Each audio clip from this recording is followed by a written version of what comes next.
Halo semuanya, perkenalkan nama saya Nikel Barat, NIM 1931019. Pada kesempatan kali ini saya akan menjelaskan untuk praktikum pembelajaran mesin atau machine learning dengan topik preprocessing data.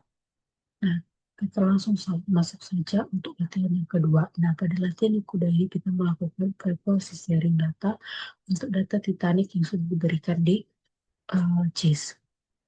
Nah, pertama di sini ada membawa data, di mana bagian ini menyajikan gambaran umum mengenai dimensi dataset penumpang Titanic. Nah, data ini terdiri dari 891 entry atau baris yang mewakili jumlah individu, serta 12 vertical kolom yang mencakup berbagai informasi atribut penumpang.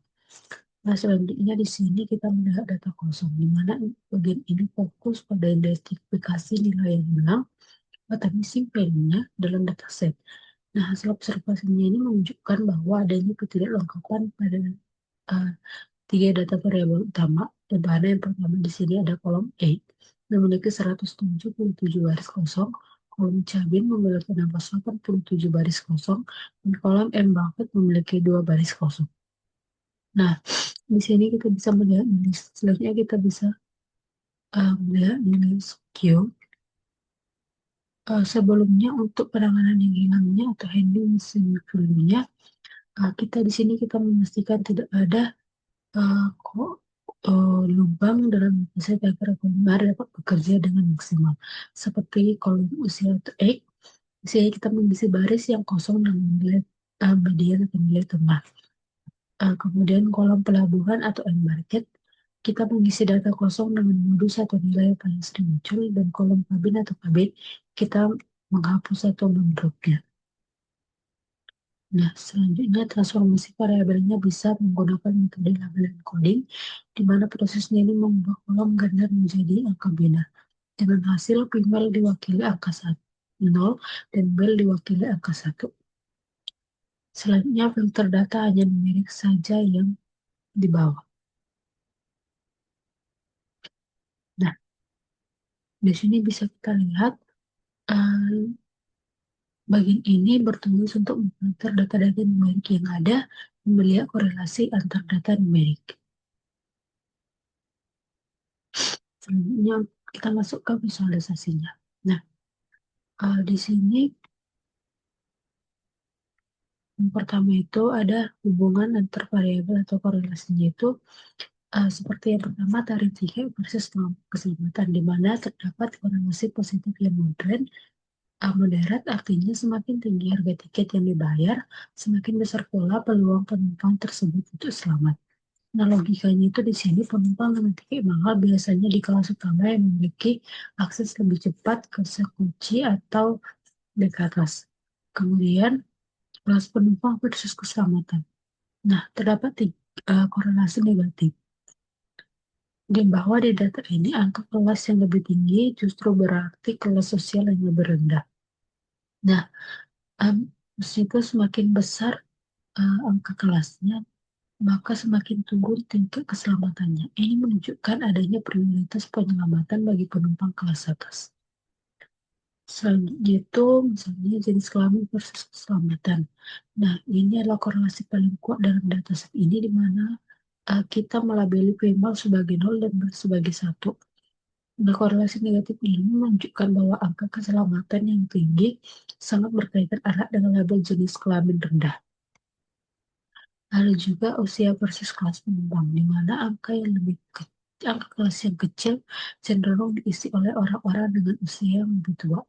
Hal ini masuk akal secara finansial karena biasanya butuh waktu lebih lama untuk mengumpulkan kekayaan agar bisa membeli tiket kelas utama.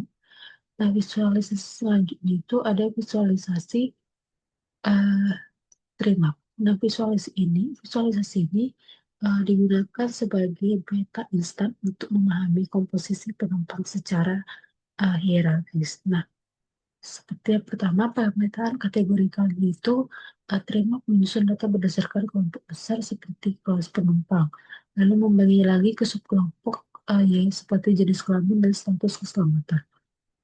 Nah, logika ukuran kotaknya ini Prinsip utamanya adalah semakin besar kota ini, semakin banyak datanya. Ini memudahkan kita melihat secara intuitif apakah misalnya laki-laki di kelas ekonomi memang mendominasi populasi kapal. Selanjutnya distribusi visualnya itu dibandingkan hanya melihat tabel angka, terima membantu kita menangkap distribusi data yang miring atau tidak seimbang dengan satu pandangan saja. Selanjutnya kita masuk ke bagian tugas. Seperti biasa kita akan mengimport Panda Panda, NumPy, Matplotlib, dan Seaborn-nya. Dan log datanya ini seperti biasa juga menggunakan, kita sambungkan dari Google Drive. Nah, di sini pertama kita log data dan eksplorasi awal dulu terkait data yang ada di OWID COVID data yang sudah diberikan di e-course.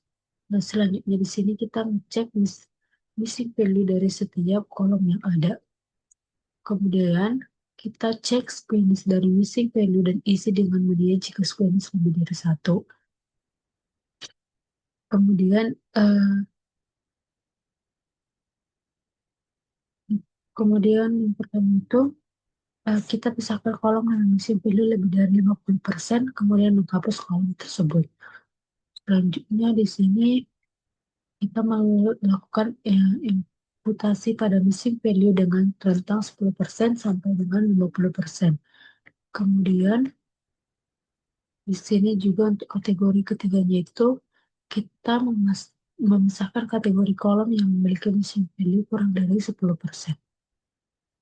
Nah, selanjutnya kita masuk ke visualisasinya. Nah, untuk visualisasi yang pertama ini eh,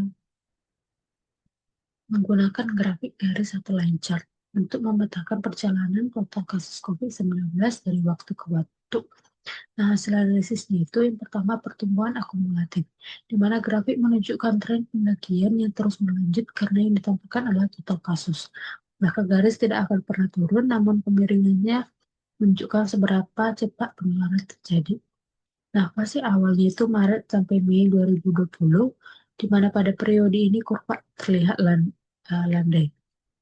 Kemudian fase akselerasinya terjadi akhir 2020 sampai pertengahan 2021, yaitu terjadi perubahan kemiringan grafik menjadi sangat curam, yang menandakan adanya lonjakan kasus yang drastis.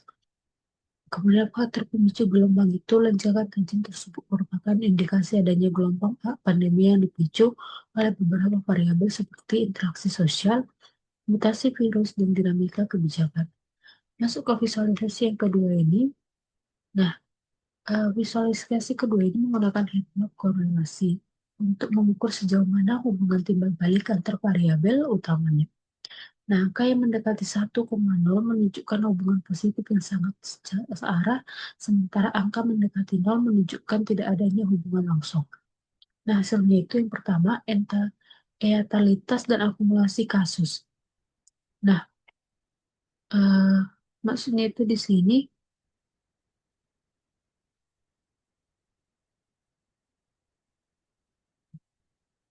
terdapat korelasi positif yang hampir sempurna, di mana hal ini menunjukkan eh, linearitas yang jelas. Semakin tinggi jumlah akumulasi kasus, maka secara statistik jumlah kematian juga akan meningkat secara proporsional. Nah, kemudian ada yang kedua, hubungan kasus baru dengan kematian. Nah, korelasi kuat antara kasus harian dengan kematian harian menandakan adanya efek domino. Ah, di sini dari visualisasi ini, data ini menegaskan bahwa variabel kesehatan saling terikat secara kuat dan terukur, namun variabel eksternal seperti kebijakan pemerintah dan kondisi geografis memiliki pengaruh yang lebih dinamis dan tidak bisa dibaca hanya melalui angka korelasi sederhana karena melibatkan banyak variabel kualitatif lainnya. Masuk ke visualisasi yang ketiga yang menggunakan diagram batang atau bar chart untuk memberikan gambaran yang jelas mengenai perbandingan atau kasus COVID-19 di 10 negara atau wilayah paling terdampak. Nah, hasilnya itu yang pertama dominasi wilayah global. Kawasan dengan aktivitas sosial dan ekonomi sangat padat seperti Asia, Eropa, dan Amerika Utama menempati posisi puncak. Kemudian yang kedua, negara dengan populasi masif. Negara seperti India dan Brazil mencatatkan angka yang sangat tinggi.